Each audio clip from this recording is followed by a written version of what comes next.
Merci Madame la maire, mes chers collègues.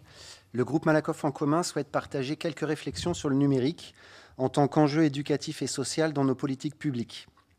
Le 12 mars 2020, il y a presque un an jour pour jour, la plupart d'entre nous étaient réunis devant plusieurs centaines de personnes dans cette même salle. Nous y apprenions en direct la décision du président de la République de fermer du jour au lendemain les écoles, les collèges, les lycées et les universités, renvoyant des millions de jeunes à l'école à la maison et aux études en visio. L'enseignement à distance subi par les jeunes et par leurs familles, mais également par les équipes éducatives, a laissé et laisse encore trop de publics démunis, parfois de manière dramatique, face aux outils, aux usages, voire même à la culture du numérique. La fracture numérique est une réalité dans notre pays. La crise que nous traversons en accentue les dommages et creuse encore les inégalités. Lutter pour l'inclusion numérique des jeunes est donc un enjeu éducatif majeur. C'est la raison pour laquelle nous l'avons inscrit dans notre projet éducatif de territoire et dans nos politiques publiques en matière d'éducation. Les ENT suivent les autres outils dont nous avons déjà doté les écoles en partage avec les accueils de loisirs pour accompagner les enfants dans leur appropriation du numérique et favoriser leur réussite éducative. Mais nous n'oublions pas que favoriser l'inclusion numérique, c'est aussi lutter contre la fracture numérique. L'ensemble de la communauté éducative au sein du conseil éducatif local s'est donc saisi de l'opportunité des ENT pour développer encore de nouvelles actions. Les équipes enseignantes des écoles et des collèges, les fédérations de parents d'élèves, les accueils de loisirs, les maisons de quartier, de nombreux services municipaux élaborent un plan d'action nouvelle et partagé pour accompagner les familles. Je voudrais les en remercier. Agir pour l'inclusion numérique participe à l'émancipation des citoyennes et des citoyens de demain.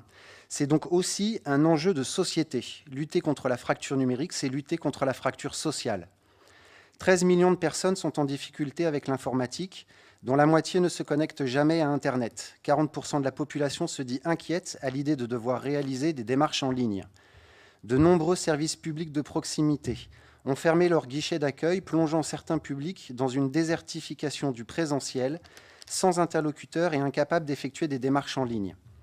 Accélérée par la crise sanitaire, cette dématérialisation des services publics, parfois exclusive, sans aucune possibilité d'accueil de proximité dans les quartiers, accentue l'exclusion des plus fragiles, obligés de renoncer purement et simplement à recourir à leurs droits, à leurs allocations ou à leurs papiers. L'analyse des besoins sociaux et les professionnels de terrain mettent en lumière que la fracture numérique touche en priorité les plus fragilisés par la fracture sociale, toutes générations confondues. Les seniors, dont 3 sur 5 vivent seuls et avec de maigres ressources, les familles, dont de nombreuses familles monoparentales, mais aussi les ménages touchés par la précarité économique, les jeunes, de plus en plus nombreux à devoir faire face à des difficultés dans leur formation et leur recherche d'emploi. De nombreuses initiatives existent sur notre territoire et l'ensemble des services de la ville est mobilisé pour réduire la fracture numérique, sociale et générationnelle, accompagner dans les démarches dématérialisées et mettre du matériel à disposition quand cela est nécessaire. Enfin, développer la culture du numérique et lutter contre les fractures qu'elle induit sont des enjeux de progrès social. Et je veux redire ici l'engagement progressiste des élus de notre groupe. Lutter contre les fractures numériques et sociales sont un seul et même combat. Nous soutenons l'idée que c'est cette cohérence dans nos politiques publiques qui aidera à réduire les inégalités et à améliorer les conditions de vie. Un projet d'émancipation et de progrès social que l'actualité appelle à mettre en œuvre pour transformer durablement notre société et construire le monde d'après. Je vous remercie. Merci.